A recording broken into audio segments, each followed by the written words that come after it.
Hello. അപ്പൊ എന്റെ ഈ ഡെലിവറി വ്ലോഗ് സ്റ്റോറിയുടെ ഏറ്റവും ലാസ്റ്റിന്റെ പാർട്ടാണ് കേട്ടോ, അത് തേർഡ് പാർട്ട്. അപ്പോൾ ഇതിൽ എനിക്ക് എന്താ പറയാനുള്ളതെന്ന് വെച്ച് കഴിഞ്ഞാൽ മെയിനായിട്ട് ഡെലിവറിക്ക് ശേഷം എന്തൊക്കെയാണ് ഉണ്ടായെന്നുള്ളത്, ആ ഒരു 3-4 ദിവസം എന്തൊക്കെ ഉണ്ടായെന്നുള്ളതാണ് കേട്ടോ ഞാൻ ഈ വ്ലോഗിൽ പറയാൻ പോകുന്നത്. അപ്പോൾ ഞാൻ കഴിഞ്ഞ വ്ലോഗിൽ പറഞ്ഞതിൽ ഒരു കാര്യം പറയാൻ മറന്നത് എന്താ വെച്ച് കഴിഞ്ഞാൽ, കുട്ടിയുടെ തല ഓൾറെഡി പുറത്തേക്ക് ഇങ്ങനെ വന്നു എന്ന് പറഞ്ഞില്ലേ, ഫുള്ളായിട്ട് വരാൻ ഇത്തിരി ബുദ്ധിമുട്ടുണ്ടായിരുന്നു. എൻ്റെ അടുത്ത് അവർ പുഷ് എന്ന് പറയുമ്പോഴും എനിക്ക് പുഷ് ചെയ്യാൻ പറ്റുന്നുണ്ടായിരുന്നില്ല എന്ന് ഞാൻ പറഞ്ഞല്ലോ. അപ്പോൾ ഒരു വാക്യൂമിന്റെ ഹെൽപ്പ് എടുത്തിട്ടുണ്ടായിരുന്നു കേട്ടോ. ജസ്റ്റ് വാക്യൂം വെച്ചിട്ട് ചെയ്തിട്ടാണ് കുട്ടിയുടെ ഹെഡ് ഫസ്റ്റ് പുറത്തേക്ക് വന്നത്. അത് ഞാൻ പറയാൻ വിട്ടുപോയി. പിന്നെ ഈ പറഞ്ഞ പോലെ സ്റ്റിച്ച് ഇട്ട് കഴിഞ്ഞിട്ട് എൻ്റെ അടുത്ത് അരമണിക്കൂർ അവിടെ കിടക്കാൻ പറഞ്ഞു.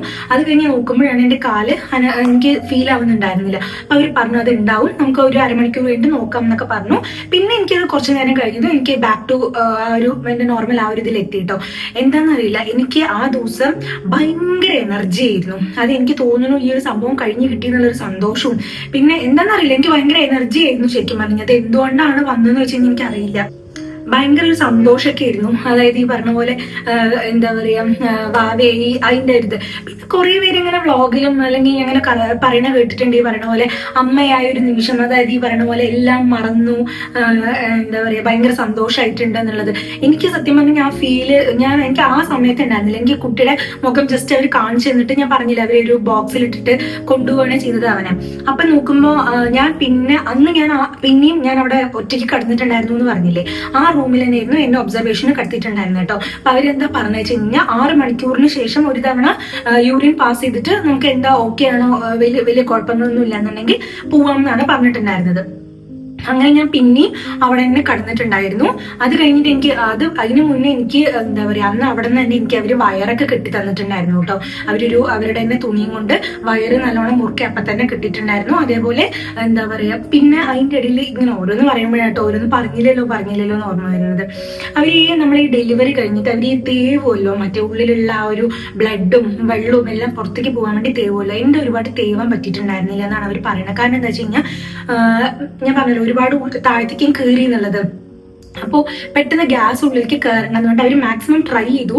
പക്ഷേ എൻ്റെ ഈ എന്താ പറയുക നമ്മുടെ യൂട്രസ് ഈ പറഞ്ഞ പോലെ അവർ തേവുന്ന സമയത്ത് യൂട്രസ് അവർക്ക് ഫീൽ ആവുന്നുണ്ട്. ഇങ്ങനെ ചെയ്യുന്ന സമയത്ത് യൂട്രസിൻ്റെ ഇത് ഈ ഭാഗത്ത് നിന്ന് ഇങ്ങോട്ട് വരുന്ന പോലെയാണ് അവർക്ക് ഫീൽ ആവുന്നതെന്നാണ് അവർ പറഞ്ഞത്. അതാണ് അവരത് വല്ലാതെ ചെയ്യാൻ നിന്നില്ല കേട്ടോ. കുറച്ച് ചെയ്തിട്ട് അവർ വേഗം സ്റ്റിച്ച് ഇടുകയാണ് ചെയ്തത്. അതുകൊണ്ട് തന്നെ എനിക്ക് അത്യാവശ്യം വയറ് നല്ലോണം ഉണ്ടായിരുന്നു ഡെലിവറി കഴിഞ്ഞ ആ സമയത്ത്. എല്ലാവർക്കും ഉള്ളതാണ്. പക്ഷെ ഞാൻ അത് പറയാനുള്ള റീസൺ എന്താണെന്നുള്ള ഞാൻ പറയാം. എന്നിട്ട് പിന്നെ എന്നെ അവിടെ ഒബ്സർവേഷൻ ഒക്കെ ഇരുത്തി 6 മണി, എനിക്ക് അറിയുന്നില്ല, ഞാൻ ഉദ്ദേശിക്കുന്നത് വെച്ചാൽ കുട്ടി ഇവരുടെ അടുത്തേക്ക് ഉണ്ട്, അതാണ് എന്റെ മനസ്സിലുണ്ടായത്. എനിക്ക് അറിയുന്നില്ല ഇവൻ ഇപ്പൊ ഇങ്ങനെ NICU-ലാണ് പോയിരിക്കുന്നതൊന്നും എനിക്ക് ആ സമയത്ത് അറിയുന്നില്ല. അത് കഴിഞ്ഞിട്ട് ആസ് യൂഷ്വൽ പുറത്ത് ഈ പറഞ്ഞ പോലെ എന്താ പറയുക, ഞാനൊരു 1 മണിക്കൂർ എന്തോ കടന്ന് ഉറങ്ങി തോന്നുന്നു. അത് കഴിഞ്ഞിട്ട് എനിക്ക് ഈ പറഞ്ഞ പോലെ അവരെ കാണണം എന്ന് പറഞ്ഞു. ഞാൻ അവരുടെ അടുത്തേക്ക് പൊക്കോട്ടെ എന്ന് വെച്ചപ്പോൾ അവർ പറഞ്ഞു ഇല്ല, 6 മണിക്കൂർ കഴിഞ്ഞിട്ട് പോകാൻ പറ്റുള്ളൂ എന്ന് പറഞ്ഞു. അത് കഴിഞ്ഞ് ഞാൻ കടന്ന് ഉറങ്ങിയ ശേഷം ഇവര് വന്നു. ഇവര് ആ പുറത്ത് മറ്റേ ഞാൻ പറഞ്ഞില്ലേ ചെറിയൊരു വിൻഡോ അവിടെ നിൽക്കുന്നുണ്ടായിരുന്നു. അപ്പൊ എന്നെ വിളിച്ചു. അവരെന്നെ വീൽ ചെയറിലൊക്കെയാണ് കൊണ്ടുപോയത്. പക്ഷെ എനിക്ക് വലിയ കുഴപ്പമുണ്ടായിരുന്നില്ല. ഞാൻ അവിടെ അവരെ കണ്ടപ്പോൾ വേഗം എണീറ്റ് നിൽക്കുകയൊക്കെ ചെയ്തു. അത് കഴിഞ്ഞിട്ട് അവിടെ പുറത്ത് വിഘ്നേഷ് അമ്മയും എൻ്റെ അനിയത്തിയാണ് ഉണ്ടായിരുന്നത്. അപ്പോൾ എന്താ പറയുക, അവർ കുറച്ച് ഇമോഷണൽ ആയിട്ടുണ്ടായിരുന്നു. കാരണം കുറെ 2 ദിവസമായിട്ട് ഇങ്ങനെ ഏതാന്നുള്ളത് അറിയാതെ ഇരിക്കുകയാണ് പുറത്ത്. പിന്നെ പെയിന് വന്നു, എനിക്ക് ഒരു 5 മണിയാകുമ്പോൾ പെയിന് വന്നു എന്ന് പറഞ്ഞല്ലോ. അപ്പൊ ആ സമയത്ത് ഈ പറഞ്ഞ പോലെ നേഴ്സ് പോയിട്ട് പുറത്ത് പറഞ്ഞിട്ടുണ്ടായിരുന്നു ആദ്യം പെയിന് വന്നു എന്നുള്ളത്. എൻ്റെ അനിയത്തി വഴി ഞാൻ അറിഞ്ഞൊരു ഇൻഫർമേഷൻ, വിഘ്നേഷ് ചേട്ടൻ ഒരു സമാധാനം ഇല്ലാതെ അങ്ങോട്ടും ഇങ്ങോട്ടും നടക്കുകയായിരുന്നു, ടെൻഷനായിരുന്നു എന്നൊക്കെയാണ് ഞാൻ അറിഞ്ഞത്. ആള് പൊതുവെ ചെറുതായിട്ടൊരു ടെൻഷൻ പാർട്ടിയാണ് ചില കാര്യങ്ങളിൽ കേട്ടോ, എല്ലാ കാര്യങ്ങളിലും അല്ല. അപ്പൊ ഇങ്ങനത്തെ ഇമോഷണൽ കാര്യങ്ങളിലൊക്കെ ഇത്തിരി ടെൻഷനുള്ള പാർട്ടിയാണ്. അപ്പം അങ്ങനെയാണ് ഞാൻ അറിഞ്ഞത്. അത് കഴിഞ്ഞിട്ട് എൻ്റെ കുട്ടി ഉണ്ടാവുന്നത് 5:30-ക്കാണ് കേട്ടോ, വൈകുന്നേരം. ഞാൻ മറ്റേ പ്രോസസ്സൊക്കെ പറഞ്ഞതിൽ 4 മണിയാകുമ്പോഴാണ് സ്റ്റാർട്ട് ചെയ്തതെന്ന് പറഞ്ഞില്ലേ, ആ ഒരു 1.5 മണിക്കൂർ മൊത്തം ഈ പ്രോസസ്സ് തന്നെ ആയിരുന്നു കേട്ടോ. കറക്റ്റ് 5:32-നാണ് കുട്ടി പുറത്തേക്ക് വന്നത്. അതാണ് അവരവിടെ പറഞ്ഞ സമയം കേട്ടോ. അങ്ങനെ പുറത്ത് എന്നെ കൊണ്ടുപോയി. അവിടെ പുറത്ത് കൊണ്ടുപോയിട്ട് അവര് എന്നെ കണ്ടത് ഭയങ്കര ഇമോഷണലായി. വിഘ്നേഷ് ചേട്ടൻ അമ്മ എനിക്ക് ഉമ്മ തന്നു, വിഘ്നേഷ് ചേട്ടൻ എനിക്ക് ഉമ്മ തന്നു.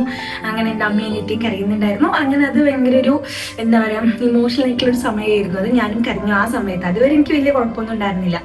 അത് കഴിഞ്ഞിട്ട് പിന്നെ അവർ എൻ്റെ അടുത്ത് എന്തൊക്കെയാ എങ്ങനെയൊക്കെയാന്നൊക്കെ ചോദിച്ചു. എനിക്ക് വലിയ കുഴപ്പമൊന്നും ഉണ്ടായിരുന്നില്ല. പിന്നെ അപ്പോൾ പറഞ്ഞു ഇങ്ങനെ 6 മണിക്കൂർ കഴിഞ്ഞിട്ട് എന്താ പറയാ ഞാൻ വരാന്നൊക്കെ പറഞ്ഞു. അപ്പൊ കുട്ടിയെ വിളിച്ചപ്പോൾ കുട്ടിക്ക് കുഴപ്പമൊന്നുമില്ല, അവനോടെ ഉണ്ട് എന്നുള്ളത് ഇവർ പറയുകയും ചെയ്തു. പിന്നെ ഞാൻ തിരിച്ചിങ്ങോട്ട് വന്നു. അപ്പോഴാണ് ഒരു പെൺകുട്ടി വരുന്നത് കേട്ടോ തുണയ്ക്ക്. നോക്കുമ്പോൾ അത് വിഘ്നേഷ് ചേട്ടന്റെ ഫ്രണ്ടിന്റെ അയൽവാസി എന്തോ ആണ്. ഞങ്ങൾക്ക് അതും ഈ പറഞ്ഞ പോലെ എവിടേക്കോ ആരൊക്കെ അറിയണവരൊക്കെയാണ്. അപ്പൊ അങ്ങനെ അവളുടെ അടുത്ത് കുറച്ചു നേരം സംസാരിച്ചൊക്കെ ഇരുന്നു. പിന്നെ ഞാൻ അവിടെ കടന്നു കുറേ നേരം. പിന്നെ ഞാനൊരു 4 മണിക്കൂർ കഴിഞ്ഞതും യൂറിൻ പാസ് ചെയ്തു, കുഴപ്പമൊന്നുമില്ല എന്ന് പറഞ്ഞപ്പോൾ അവരെന്നെ രാത്രി മറ്റേ സ്ട്രെച്ചറിൽ എന്നെ റൂമിലേക്ക് കൊണ്ടുപോയി കേട്ടോ. അവിടെ റൂമിലേക്ക് എത്തി എന്നെ മാറ്റി. അപ്പോഴാണ് ഞാൻ അറിയുന്നത് ഇങ്ങനെയൊക്കെയാണ് വാവയ്ക്ക് ഇങ്ങനെ പെട്ടെന്ന് അവന് എന്താ പറയുക മെക്കോണിയം ചെറുതായിട്ട് ഇതായതിന്റെ ബുദ്ധിമുട്ടുണ്ട്. അപ്പോൾ അവൻ NICUവിലാണ് എന്നിട്ട് പറഞ്ഞു. പിന്നെ എന്നെ പാല് കൊടുക്കാൻ വേണ്ടിയിട്ട് NICUക്ക് വിളിച്ചു. 3 മണിക്കൂർ കൂടുമ്പോൾ വരണം എന്ന് പറഞ്ഞിട്ട്. അവിടെ പോയപ്പോ ഈ കുട്ടി ജന്മത്തില് സക്ക് ചെയ്യുന്നില്ല. അവൻ പാല് കുടിക്കുന്നില്ല, പാല് കുടിക്കാൻ ട്രൈ ചെയ്യുന്നില്ല.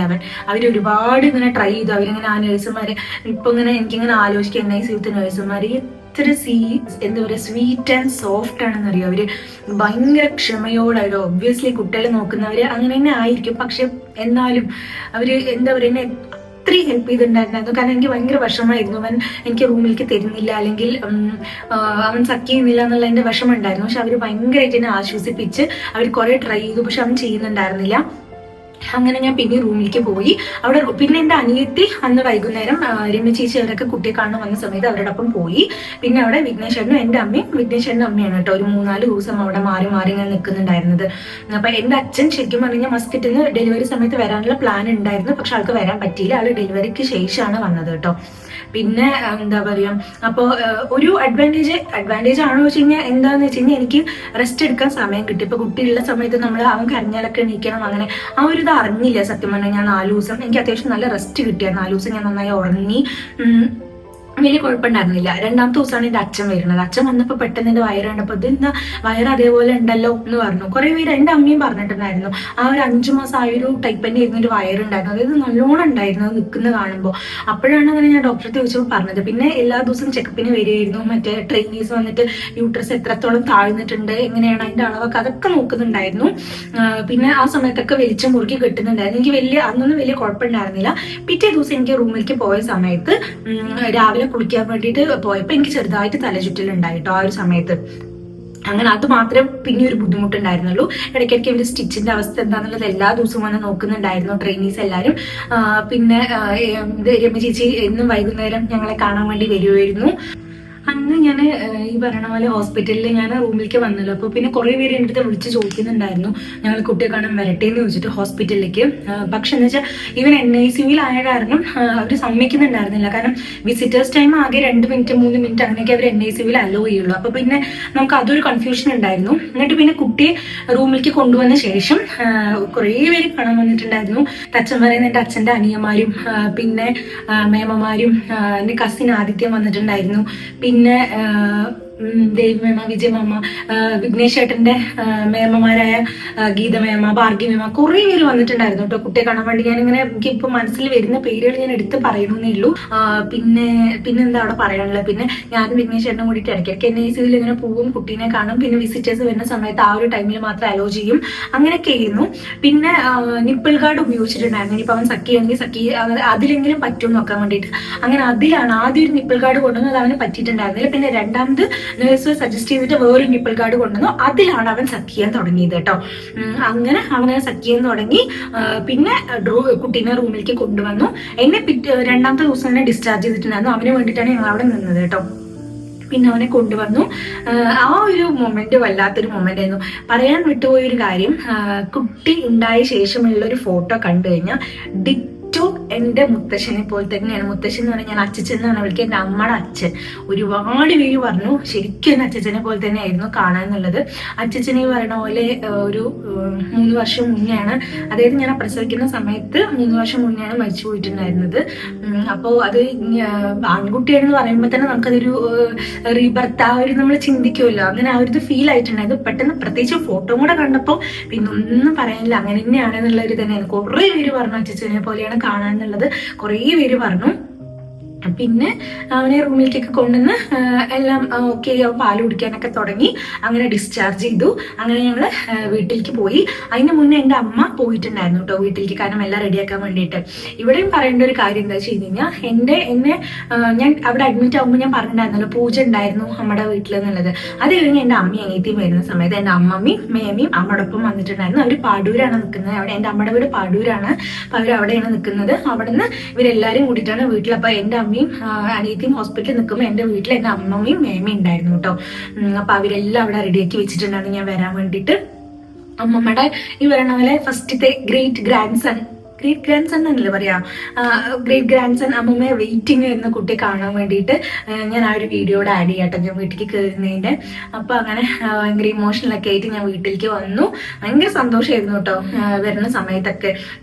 വിഘ്നേശ്വരൻ്റെ അച്ഛനും അമ്മയാണ് ഹോസ്പിറ്റലിൽ നിന്ന് ഞങ്ങളിങ്ങോട്ട് കൊണ്ടാക്കിയത് വീട്ടിലേക്ക്. എല്ലാത്തിനും അവരൊപ്പം ഉണ്ടായിരുന്നു അവരെല്ലാവരും. പിന്നെന്താ പറയാനുള്ളൊരു കാര്യങ്ങൾ പിന്നെന്തൊക്കെയാണ്, ഫസ്റ്റ് എനിക്ക് താങ്ക്സ് ഒരുപാട് പേരെടുത്ത് ഈ ഒരു സ്റ്റേജിൽ പറയാനുണ്ട്. കാരണം ഇവിടെ ഓഫീസിലത്തെ ആൾക്കാരാണെങ്കിലും ശരി എന്നെ ഹെൽപ്പ് ചെയ്ത് ഒരുപാട് പേരുണ്ട് ഓഫീസിൽ. എന്താ പറയുക, ഇപ്പം ഞാൻ പ്രഗ്നന്റ് ആണെന്ന് പറഞ്ഞാൽ സ്ട്രെസ് തരാതെ നോക്കി എൻ്റെ മാനേജർ ആണെങ്കിലും ശരി, പിന്നെ എൻ്റെ ഒപ്പം വർക്ക് ചെയ്യുന്നവരാണെങ്കിലും ശരി, എല്ലാവരും അല്ല കേട്ടോ, എന്നാലും ചിലവരൊക്കെ എന്നെ നല്ലോണം അത്യാവശ്യം സപ്പോർട്ട് ചെയ്തിട്ടുണ്ടായിരുന്നു. പിന്നെ ഇവിടെ വന്ന് ഞാൻ പറഞ്ഞില്ല, 2ാമത്തെ 3ാമത്തെ മാസം ഇവര് അച്ഛനും അമ്മയും അവരെല്ലാവരും വന്ന് നിന്നിട്ടുണ്ടായിരുന്നു. പിന്നെ ഞാൻ ഇടയ്ക്കിടയ്ക്ക് ഒരാവശ്യമില്ലാതെ ഡൗട്ട് ചോദിച്ചുകൊണ്ടിരിക്കുന്ന ശ്രീലക്ഷ്മി ചേച്ചി നേഴ്സാണ്. നേഴ്സ് പറഞ്ഞു കഴിഞ്ഞാൽ ചേച്ചി ഇപ്പോൾ ഗവൺമെന്റ് സർവീസിലാണ്. ചേച്ചി അത്യാവശ്യം നോളേജ് ഉള്ള ആളാണ് ഇതിലൊക്കെ. അപ്പോൾ ചേച്ചിയാണ് എനിക്ക് ഞാൻ എന്തെങ്കിലും അനാവശ്യ ഡൗട്ടുകൾ ചോദിക്കും, ചേച്ചി എനിക്കത് പറഞ്ഞുതരും. അങ്ങനെയായിരുന്നു. പിന്നെ എന്താ പറയാ, രമ്യ ചേച്ചി, കുറേ പേരുണ്ട് സ്റ്റേജിൽ ഹെൽപ്പ് ചെയ്തവര്. ഞാൻ അത്യാവശ്യം ആക്റ്റീവായിട്ട് ഇരിക്കാൻ വേണ്ടിയിട്ട് ഞാൻ 8ാമത്തെ മാസത്തിലടക്കം ഞാൻ ഡാൻസ് ചെയ്തിട്ടുണ്ടായിരുന്നു ഓണ പരിപാടിക്കൊക്കെ. എനിക്ക് ഭയങ്കര സന്തോഷമായിരുന്നു ആ സമയത്തൊക്കെ. ഞാൻ അങ്ങനെ പറഞ്ഞില്ലേ, ചില ദിവസങ്ങളിൽ വല്ലാതെ മൂവ്മെന്റ് ജാസ്തി ചെയ്യുന്നപ്പോൾ പേടിച്ചിട്ടുണ്ടായിരുന്നു. പക്ഷെ എന്നാലും വലിയ കുഴപ്പമില്ലാതെ കാര്യങ്ങളെല്ലാം മുന്നോട്ട് പോയിട്ടുണ്ടായിരുന്നു. ഞാൻ പോസ്റ്റ് പാർട്ട് എന്ന് പറഞ്ഞിട്ട് ഞാൻ വേറെ സെപ്പറേറ്റ് ആയിട്ട് ഒരു വീഡിയോ ചെയ്യാം കേട്ടോ. അത് ഒറ്റ ഒരു വീഡിയോ തന്നെ ഉണ്ടാവുള്ളൂ. അതിൽ ഞാൻ ഫേസ് ചെയ്തത് എന്തൊക്കെയായിരുന്നു, അല്ലെങ്കിൽ ഞാൻ ഈ പറഞ്ഞ പോലെ എനിക്ക് ഫീൽ ആയത് എന്തൊക്കെയായിരുന്നു എന്നുള്ളത് ഞാൻ അതിൽ പറയാം. അപ്പോൾ ഇതാണ് എൻ്റെ ഡെലിവറി വ്ളോഗ് എന്ന് പറയുന്നത്. അപ്പോൾ ഇതോടെ ഞാൻ ഇത് എൻഡ് ചെയ്യാണ്. എനിക്ക് പറയാനുള്ളത് എന്താ വെച്ച് കഴിഞ്ഞാൽ, എല്ലാവരുടെയും ഡെലിവറി സ്റ്റോറി ഡിഫറെൻ്റ് ആയിരിക്കും. എല്ലാവരും ഫേസ് ചെയ്യുന്ന ഡിഫറെൻ്റ് ആയിരിക്കും. എല്ലാവരും ഗോ ത്രൂ ചെയ്യുന്ന ഡിഫറെൻ്റ് ആയിരിക്കും. അപ്പോൾ നമ്മളെന്താ വെച്ച് കഴിഞ്ഞാൽ ഒരുപാട് കഷ്ടങ്ങൾ വരും, ഒരുപാട് ബുദ്ധിമുട്ടുകൾ വരും. ചിലർക്ക് നല്ലോണം ഒരു കുഴപ്പമില്ലാതെ പോകുന്നുണ്ടാവും. അപ്പോൾ എല്ലാവരും എന്താണെന്ന് വെച്ച് കഴിഞ്ഞാൽ അതതിനനുസരിച്ച് ഫേസ് ചെയ്ത് പോകാന്നുള്ളത് വേറെ ഒരു വഴിയില്ല. ആ ഒരു ഇത് നമുക്ക് പിന്നെ കുറേയൊക്കെ ഞാൻ വിശ്വസിക്കുന്ന ഒരു കാര്യം, ഫെയ്ത്ത് എന്നുള്ള കാര്യത്തിൽ ഞാൻ വിശ്വസിക്കുന്നുണ്ട്. നമ്മൾ എന്തൊക്കെ വിചാരിച്ചാലും, നമ്മൾ എന്തൊക്കെ പ്ലാൻ ചെയ്താലും കുറേ കാര്യങ്ങൾ വരുന്ന പോലെ വരുള്ളൂ എന്ന് വിശ്വസിക്കുന്ന ഒരാളാണ്. കുറച്ച് കാര്യങ്ങൾ നമ്മുടെ കൺട്രോളിൽ ഉണ്ടാവും, ഇല്ലാന്ന് പറയുന്നില്ല, പക്ഷെ ഒരുപാട് കാര്യങ്ങൾ വരുന്ന പോലെ വരുള്ളൂ. അപ്പോൾ ഇത്രയേ ഉള്ളൂ പറയാനുള്ളത്. പിന്നെ ഞാൻ താങ്ക്സ് പറയാൻ വിട്ടുപോയത് ഡോക്ടർ കേട്ടോ, കൊച്ചേസ്മണി ഡോക്ടർ. ഞാൻ പറയാതിരിക്കാൻ പറ്റില്ല. ഡോക്ടർ ഈ പറഞ്ഞ പോലെ ഒരുപാട് നന്ദിയാണ് ഡോക്ടറെ അടുത്തുള്ളത്. നല്ലോണം കെയർ എടുത്തിട്ടുണ്ട്. ഡോക്ടറിന്റെ ഫസ്റ്റ് എപ്പിഡ്യൂറലായിരുന്നു എൻ്റെ കേസ്. അപ്പോൾ അതും ഒരു കാര്യം ഉണ്ടായിരുന്നു. പിന്നെ അവിടെ ഒപ്പം ഉണ്ടായിരുന്ന നഴ്സുമാര് എല്ലാവർക്കും നന്ദി മാത്രമേ ഉള്ളൂ. ഞാൻ എല്ലാവരും ഈ സമയത്ത് ഓർക്കുന്നുണ്ട്. എല്ലാവരും മുഖം എൻ്റെ മനസ്സിൽ വന്ന് പൊക്കൊണ്ടിരിക്കുകയാണ്. വിജി നഴ്സ്, കുറേ പേരുണ്ടായിരുന്നു. എനിക്ക് പേരുകൾ ഓർമ്മ കിട്ടുന്നില്ല. വനജ നഴ്സ്, ഹെഡ് നഴ്സ്, അങ്ങനെ കുറേ പേരുണ്ടായിരുന്നു കേട്ടോ. എല്ലാവർക്കും താങ്ക് യു മാത്രമേ പറയാനുള്ളൂ. അപ്പോൾ ഇതോടെ ഞാൻ എൻ്റെ 3rd പാർട്ട് അവസാനിപ്പിക്കുകയാണ്. അതോടെ തന്നെ ഞാൻ എൻ്റെ ഡെലിവറി സ്റ്റോറിയുടെ കരയുണ്ട് അവിടെ. ഞാൻ ഈ വാതിൽ അടച്ചിട്ടത്, ഞാൻ വാതിൽ തുറക്കാൻ വേണ്ടിയിട്ടുള്ള കരച്ചിലാണ് അതാണ് എൻ്റെ മോൻ. അവന്റെ പേര് വേദക്ഷനാണ്. ഞങ്ങളെ വീട്ടിലെ സിംഗി എന്നാണ് വിളിക്കുക. സിംഗിനെ എന്താ വിളിക്കാൻ കാരണം എന്ന് വെച്ച് കഴിഞ്ഞാൽ, എന്തുകൊണ്ടാണ് സിംഗി നമ്മളെ സിംഗി എന്ന് വിളിക്കുന്നത്? ശിവൻകുട്ടീനെ എന്തുകൊണ്ടാ ഷിംഗീനെ വിളിച്ചത്? ആ എടുക്കാനൊന്നും പറ്റില്ല. അപ്പോ ഞാനും വിഘ്നേശ്വരനും സിംഗി എന്നാണ് വിളിക്കുക. കുറെ പേര് ദക്ഷൂട്ടാന്ന് വിളിക്കുന്നവരുണ്ട്, വീട്ടില് കണ്ണാന്ന് വിളിക്കുന്നവരുണ്ട്. ഒന്ന് ചിച്ചടാ,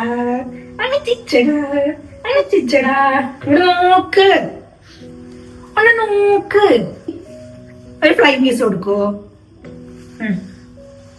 ഇതാണ് വേദക്ഷ.